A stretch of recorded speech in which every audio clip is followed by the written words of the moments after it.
Friends, it's time to open up the second studio. It's the Watercolor Studio. First, watercolor sets go right here. You'll notice that they're just the primary colors, red, yellow, and blue. If you look at the table, it'll tell you how to mix your primary colors to get secondary colors.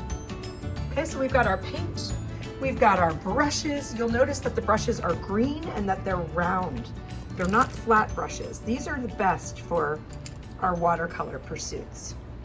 Now, there's this really cool file filled with resources that can help you with watercolor painting, okay?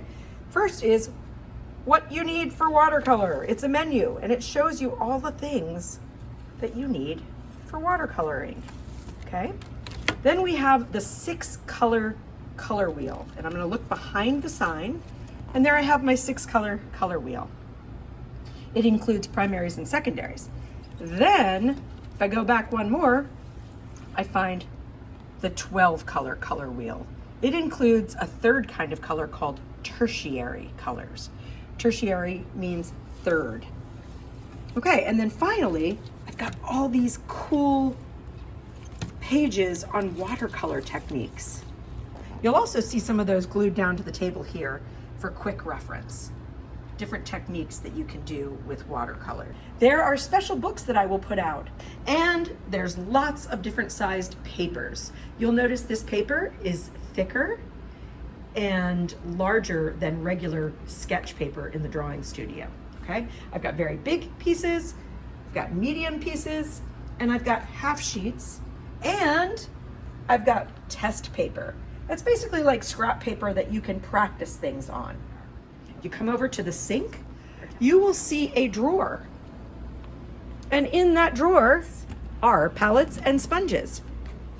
So palettes are where you're gonna mix your colors, and sponges you can use to dry your brush or to do some blotting with, which you'll learn about more. And by the sink, next to the drying rack, you will find water cups and rags. You're gonna need a water cup for you and a partner usually, and a rag for you and a partner, okay? I looked at my what I need for watercolor menu, and I laid it all out for myself. I also added a rag because I like to have something to clean up my messes. Okay, and the sponges are not for cleaning up your messes. These really are for drying your brush and for kind of stamping with, but not for cleaning, okay? These are special sponges, not for cleaning. So I have my watercolors set up, and what I'm gonna do first is wake up the color. I'm putting 1 drop, 2 drops, and 3 drops. I'm going to go round and round like a dancer on my toes, never crushing my brush to wake up the color, okay? Round and round and round until I get that color nice and awake, like a puddle of paint. Okay, so now I'm gonna paint with this blue, which is a wet brush on a dry paper. It's called wet on dry. All right, comes out medium dark.